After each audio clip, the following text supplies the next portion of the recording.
National Fishermen and Pacific Marine Expo are proud supporters of the Galley Stories podcast, as we make similar efforts to highlight the people and topics that define commercial fishing. You can see what that looks like in print and online all year long, as well as every November in Seattle when this community comes together at PME. Check out nationalfisherman.com and pacificmarineexpo.com to learn more. Hello and welcome to Galley Stories, stories of the Bering Sea and beyond, hosted by Mark Kaler. My name is Penka Jane, podcast deckhand and longtime listener. We'd thank you to subscribe to the podcast and leave us a review. Here's today's catch. Hello guys, and welcome to another installment of Galley Stories, stories of the Bering Sea and beyond. I am your host, Mark Kaler. Today we have Captain Jason Miller of the Aleutian Spirit, a family-owned vessel and family-owned company with a couple vessels under its belt. Jason, thanks for joining us today. Thank you, Mark. Where were you born and what got you into the industry? Petersburg, Alaska. 4 generations with me in Alaska, commercial fishing. Family immigrated from Norway in an area called Kristiansund, which is about central Norway. There's a community called Utnes, which is my Norwegian family name. So no matter what, I was born, bred to be a fisherman. And moved to Petersburg then? I was born and raised in Petersburg. Okay, you were, but your family, the progression, how did that, it came from Norway? Yep, they came from Norway. They actually started out on halibut and Pacific cod schooners, and they worked their way into other fisheries like halibut, then eventually salmon, king crab, herring, and just about every other species you could harvest. Mm-hmm. What's your earliest memories in the industry? Tying ganyons with my grandfather Nels, getting paid 25 cents a ganyon. And what is a ganyon? A ganyon is what you use to put a hook on to your ground line when you're catching halibut or black cod. Okay. And I was 3 years old when he taught me, and he was blown away that I could do that at 3 years old. So he moved me up to start overhauling skates gear. So I started doing that with him, and he paid me $20 a skate to overhaul. Okay, so let's explain what a skate is. Skate is what you use. It's ground line basically with so many hooks, usually spaced 18 feet for halibut, and generally 150 fathoms, sometimes up to 300 fathoms, depending on where he was fishing. And he paid me all the same, just as long as I finished the work and did it the way he taught me how to do it. Mm-hmm. Mm-hmm. Yeah. What was the first commercial outing? With my uncle Alan Otness, actually, and I had an amazing experience with him. He taught me how to mend salmon seine, and my Aunt Sherry worked on the boat with him, and my cousin Kari, and I learned a lot. When I was about 8 years old was really my first understanding of how salmon seine fishing worked in the summertime with my uncle. Well, explain that to me, Jason. Yeah, salmon seining usually happens in southeast Alaska, starting in June, ending in September, and you'd fish all over southeast. It's a huge area. So we could be up by Angoon, could be up by Hoonah, could be down by Ketchikan, could be even close to Metlakatla, and everywhere in between, wherever there's coastline that you can harvest salmon from. And salmon seining, usually there's about 4 to 5 people, depending on the size of the crew. Captain, your lead man, which piles leads, which is what holds the net down so that it can stretch, and you can seine with it, and usually attached to that is a purse line so you can cinch it up. And by cinching it up, when you close up, you're usually pursing it up. I think of like a Crown Royal bag, upside down, and you cinch it. And what's inside of there is usually what you're going for. And, in both ways. Yeah, exactly. Exactly.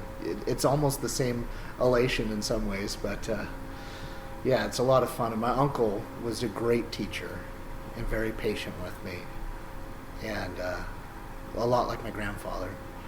And so when I had that experience with him, I got the opportunity to move up to fishing with my father, which my 2 brothers were already doing, and that opened a lot of doors. And his style of fishing was much more aggressive in certain ways, but very similar to the way my uncle fished, because they were taught by the same guy, my grandfather Nels. And my grandfather Nels in our neck of the woods was quite a legend. Yeah, he pioneered a lot of fisheries down there. And I miss him dearly. He passed away 2 years ago, so yeah, miss him every day. What did he have you doing on the boat? I'm sorry, Mark. When you first got out, right? What was your job on the boat? I got to help plunge, which is to keep the fish away from the side of the boat and keep them in the net. That looks like a diving seal or a diving sea lion or some type of predator that a salmon would be scared of because it creates bubbles and a popping sound. And then I'd pile the purse line by the deck winch, or I'd run the power block. I understood how everything worked together on deck. Mm-hmm. And then when I was done doing that, being 8 or 9 years old, my uncle would have me come up and watch what he was looking for. Like he was looking for jumps on the beach, or what stage of tide that the fish started moving on, and explain to me why he was looking for that. Mm-hmm. So he taught me not just the aspect of what each job was by letting me run the power block and seeing how everything intertwined, but he also brought me upstairs to understand why you need to know those things. Mm-hmm. And this is what you eventually work towards. And you said you went with your dad and it was a little more aggressive fishery. What fishing? What fishery were you doing the first time with your dad? And can you explain to us a little bit about the aggressiveness and difference between your uncle? My uncle was more patient and just as good and just as aggressive, but had more patience. My father was nowhere near as good of a teacher with showing you what to do in terms of taking the time to sit you down. He was more of a teacher that would just do it and expect you to understand what he means. So it was good that I had the opportunity to spend time with my uncle learning the basics and the fundamentals, and then getting up to where those fundamentals were expected. And then you kind of heighten that understanding a little bit more. Watching my dad in his element was impressive. He was a phenomenal seine fisherman and a phenomenal halibut fisherman. And he excelled at all of the fisheries that he did. And he was a difficult man to get along with, but I loved him and respected the hell out of him and understood why he was teaching me that way. And every time I had a difficulty, he'd pull me aside and say, "Son, there's going to be no excuses for you, because I'm not going to allow that to happen." So he was, I think, harder on me than the other two brothers, and had more of an expectation. And my uncle always thought I was going to be the CEO of some great company because he knew I had a brain and knew what I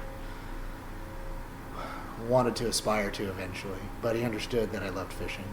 And he did too, because he was a brilliant mind too. Could have gone and done anything he wanted, but decided to be a fisherman. Mm-hmm. And so that was something I always respected in the men that I had in my life.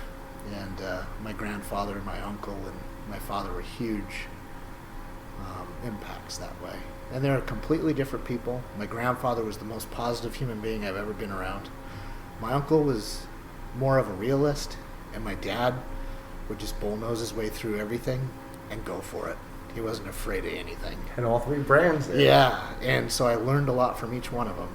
And I'm grateful that I had that opportunity. And reflecting on my life now, being 45, being a father of 4 daughters and being married for 20 plus years, and then seeing my grandfather pass away and my dad struggling with his disease and my uncle getting older.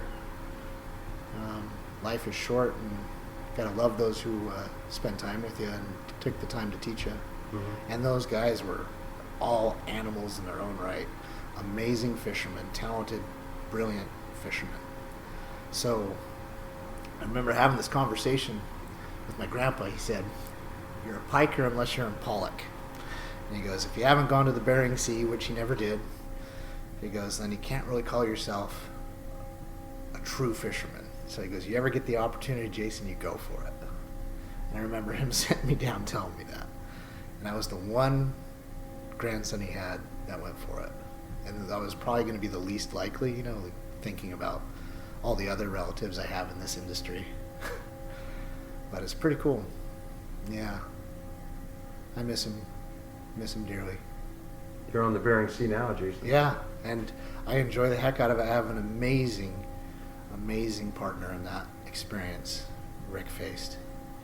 And he's just, he's kind of a combination of all the men that I grew up with in the fishing. He's got a brilliant mind. He's aggressive as hell like my dad, and positive like my grandfather. So he's that old school. That's just kind of a combination. So he and I get along great.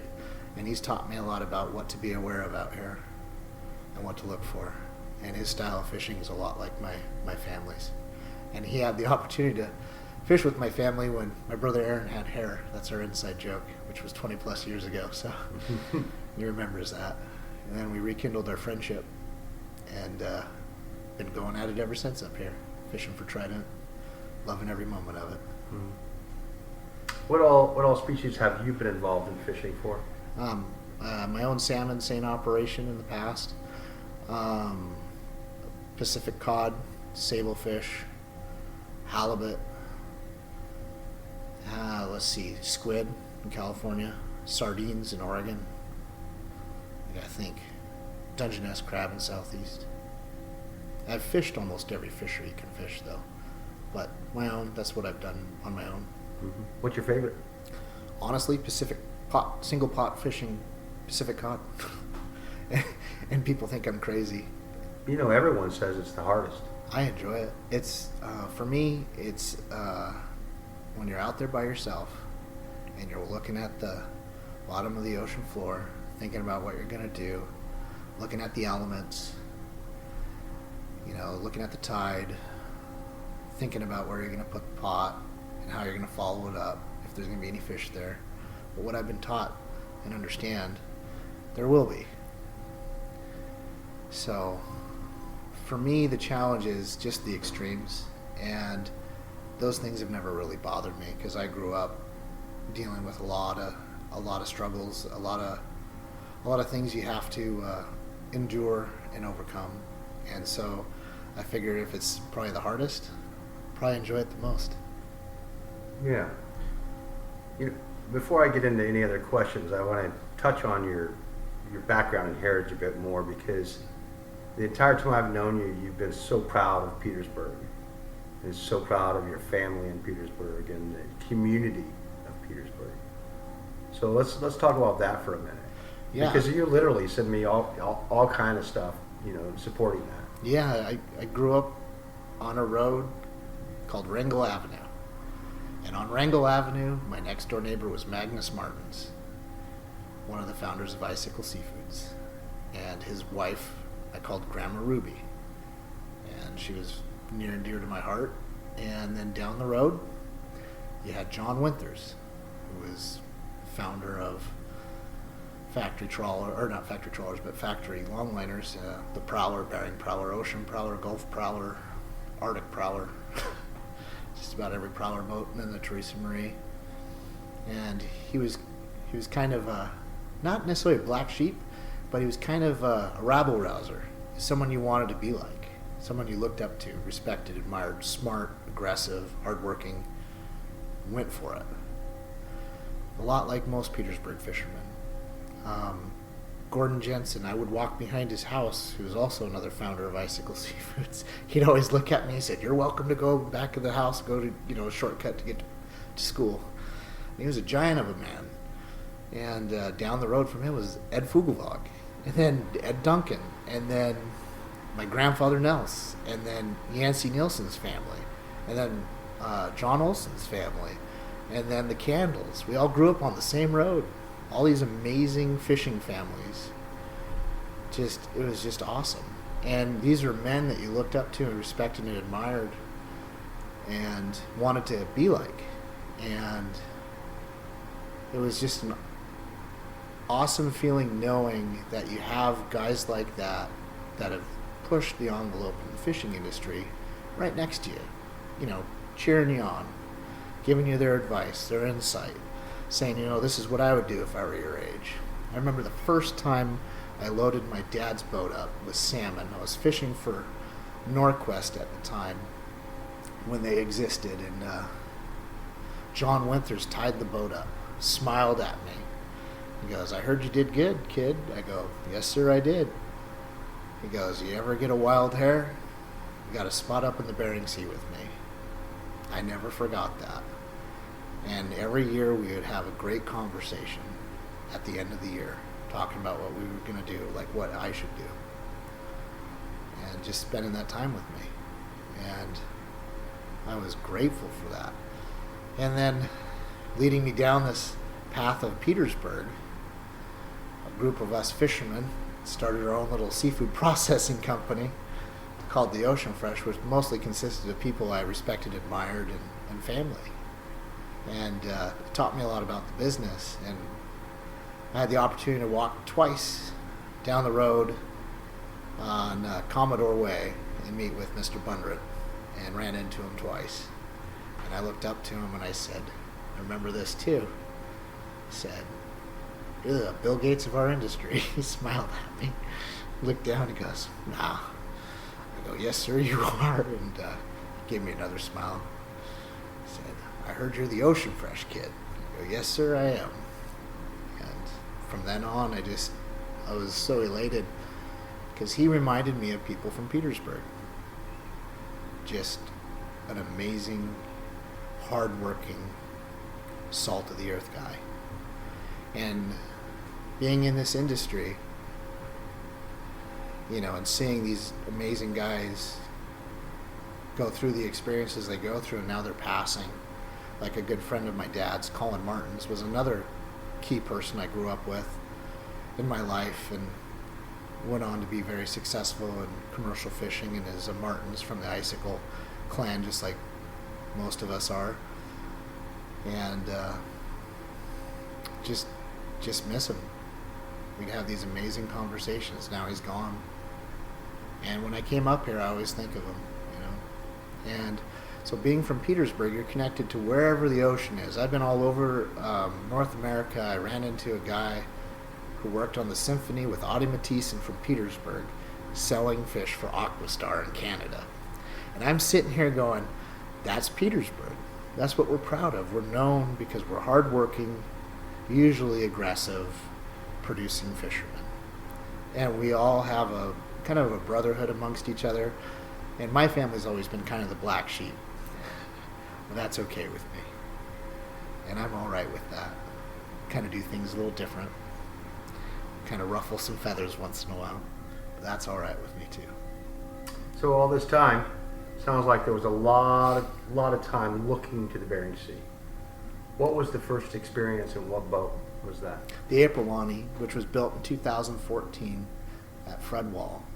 So my dad's long-term goal was to build a boat like that so he can enjoy his retirement years. But the problem is he ended up getting sick. He had a very rare form of Parkinson's called corticobasal degeneration, which means basically his brain's dying. And he's a tough salt, so that's why he's held on so long. He's outlived every prediction that the doctors have given him. And he can't communicate. He's got dementia. But before he started losing it like that, he was telling me, gotta make a transition. And he goes, it's not gonna be me who does it. So the first thing I did was I reached out to my friend Brian LaPerry, who was my dad's right-hand man for many years. He said, Jason, if you're gonna go to the Bering Sea, you talk to Rick Feist. He goes, otherwise you don't even think about it. So I did exactly what he told me. And when I talked to Rick, he told me what his expectations were, and if I couldn't meet them, then there's no option of him ever participating with us.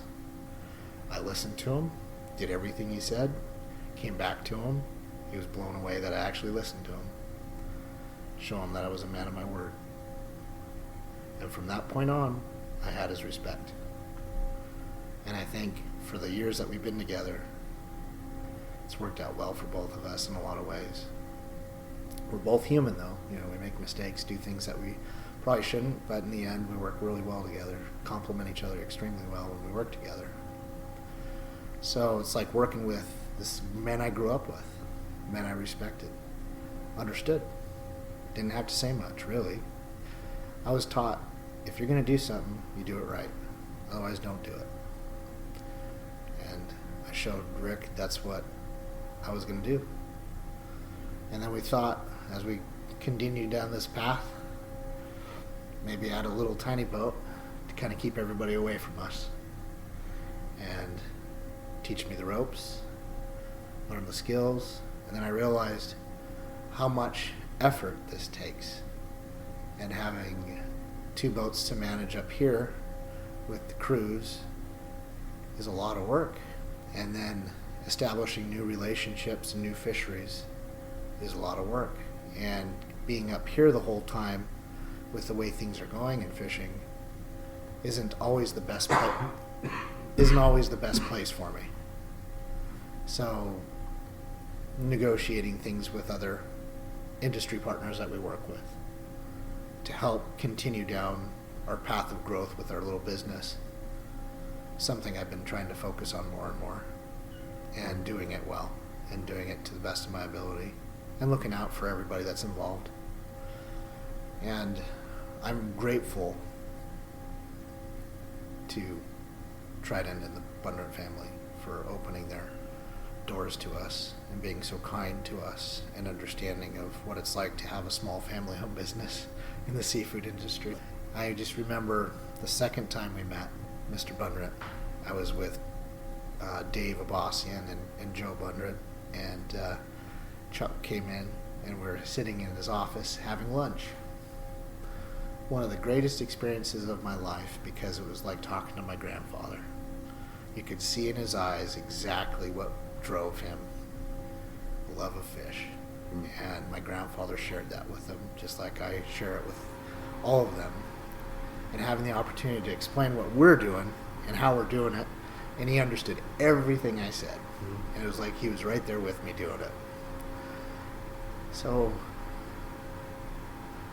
during these interesting times in the seafood business, I'm just grateful that we're blessed with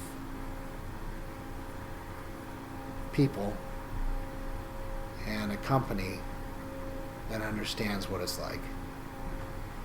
And especially, like yourself, Mark, having the conversations that we've had in the past about things that we're both passionate about in the seafood world.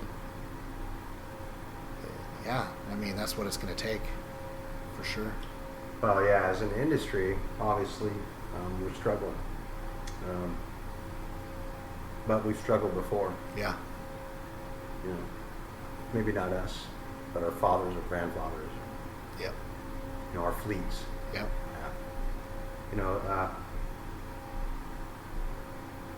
It's the graying of the fleet.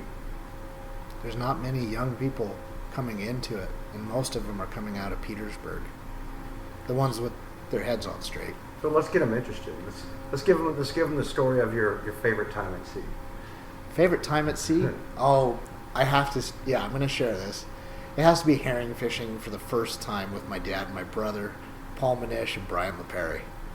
My brother Josh goes on a basketball camp, and herring prices were out of this world. And there wasn't much herring around, and this is over in Sitka, and it's where all the aggressive, gung-ho seiners go. It's basically like NASCAR. Everyone's gearing up, getting ready to roll. Doesn't matter for that one shot of fish. And I remember the first set I was ever on with my dad, and this was a big set at the time. It was 235 tons. My brother Aaron's up on the bow, hyperventilating because it's so much fish after it closed up and started pursing up. And then Brian, who's just an awesome fisherman and an extension of my dad's aggressiveness in a lot of ways. And they met in a really cool way, and I knew they had that respect for each other, their passion for fishing. They were a great team. They killed a lot of fish.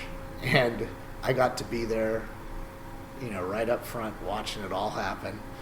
And my dad said, "You're always going to be with me when we're herring fishing. You're a good luck charm. You're never going anywhere." Because that was the first set I was ever on. And I remember the paycheck I got from it. And I got paid half share because I was a webman. And it's a lot of work for me especially, but as a kid, Josh was so mad because he missed out on it. And my brother Aaron was so excited. My dad was so excited. Brian was so excited. And just seeing how everything came together, even though when it shouldn't have, and all these people are trying to take you out, trying to cork you, trying to run you out of the way so they can get to school. And just watching my dad, cool as a cucumber, cut everybody off like it was nothing. And he was an amazing operator, man. I mean, it was fun to watch him. And I would not want to be on the other side of him. And yeah, that was the thing that I learned a lot from that experience. Took teamwork, took everyone looking towards the same goal, and every once in a while it works out. And when it works out, you hope it's when the price is good and when you get a lot of it. And then I've also seen the other side of it too, where we caught a lot of fish and we were told we were going to get paid a price that we didn't, and how my dad responded to that. My dad fished his entire salmon career for Icicle Seafoods. He was one of the large shareholders of the company when they started. He was their youngest guy. Tommy Thompson loved him because he produced. Gave him his first boat loan.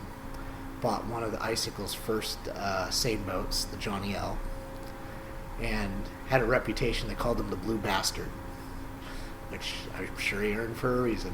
And didn't come from a fishing family, which was even better. But married a girl who came from a fishing family. And had a lot to prove. And so watching him beat all those odds and be a successful fisherman when he wasn't supposed to. And Petersburg's very clannish, so they're not really all that accepting of you unless you're from there. And even then, I've only got 2 of you bastards on this thing so far. Yeah. So. Well, Yancey, he might be coming up. You never know. And Aaron, if you get my brother Aaron up here, he's very quiet, but man, he's got some amazing stories too. And he's an animal, just an awesome fisherman. He's a lot like my dad, has the mindset for it. And I think he's the most talented, naturally gifted fisherman out of our whole family, honestly, because he'll be late, show up when everybody's already in a set, and catch more than everybody, just by whatever he does. And he's aggressive like my dad, but very quiet like my dad too. So I hope I can get him up here. I like your best day story. It's a great memory to have. I want to share that with my kids someday when they get old enough to actually ask Dad if they're really interested in fishing. Share it with them, because it was with my brother, my oldest brother, and my dad. You know what's funny on the other side though was my grandfather, was my uncle, and they're all trying to cut each other off. It's just like, it's pretty funny. What about your worst day? I got to think of that one. I don't know if I've really had a bad day of fishing. Every day, you always have challenges, but I can't really say it was a bad day. I have to think, here's what I do know. This was hard for me. When I realized my dad was sick, he could still operate well in terms of a vessel, but I had to come up alongside him, and he knew when that time was, and I set him over on the port side pilot house chair, and he never ran the boat again. And that was probably my hardest day. That was in the summer of 2016, and I knew something was wrong, and nobody listened to me. They were just saying, oh, he's getting older, he's getting tired. And he was brilliant mathematically. He could figure just about anything out mathematically, and he was searching constantly for words and for formulas to figure out whatever he was trying to figure out. And he looked at me and he goes like, Jason, there's something wrong. And so we came to the conclusion that he couldn't run the boat anymore, so we sat him over on the side. Brian came up and helped for a little bit, and that's when we started talking about transition. And every family member responded in their own way, and I don't judge any way why, but my dad told everybody Jason's taking over, and that offended some people in my family, which was hard to accept and deal with. And a lot of those feelings and emotions are still being held on by some of my family, but not all of them. I think a lot of that's been taken care of now. But yeah, I'd say that was my hardest moment, and it led to a lot of hardship and a lot of sadness. So what is I guess another side of that is, what has fishing given to you? Everything. Honestly, the opportunities that presented themselves as a family to be together in close quarters, difficult situations, and coming out in a lot of ways where it works really, really well in very stressful, unknown, difficult situations. And you really can test yourself as a man, as a son, as a brother, as a fisherman. I've had these amazing moments looking over at my brother Aaron, just seeing how much of an animal he is on deck. Or looking at my dad just going nonstop for days on end without any rest, just with a big smile because we're catching fish.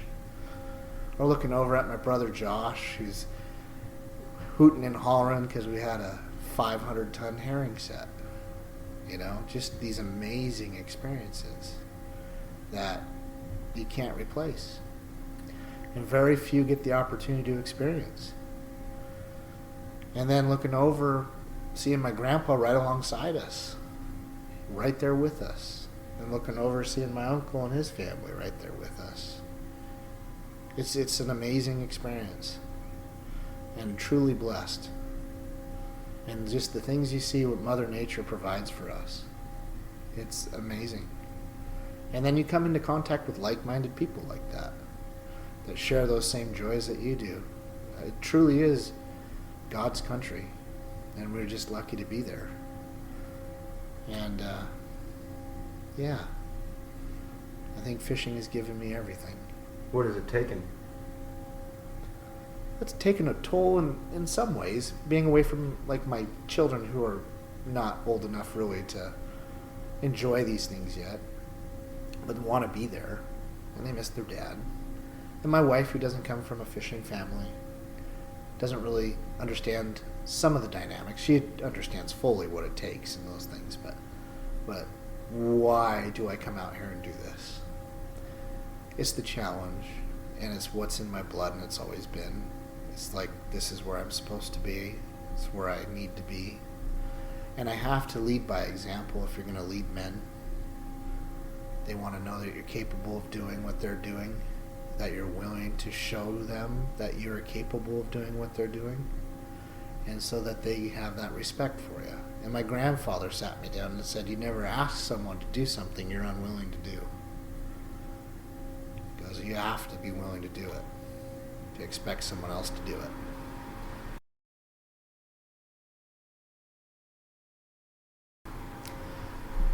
Yeah, so speaking of challenges, I was one of 4 people born with a rare condition called radial ulnar dysostosis, which means basically musculoskeletal abnormalities. I have 7 fingers. I have 3 on my left hand, 4 on my right, short arms, can't extend my arms fully. And I remember the story my mom shared with me, that I was so stubborn that I would learn how to walk. And she never wanted to help me with anything. And she said it was the hardest thing that she could ever do. And she goes, you're going to learn how to walk. So you completely bypassed the crawling stage, used your forehead, and I'd have this huge red knot on my head, and that's why I'm so stubborn. And I just went to straight up walking.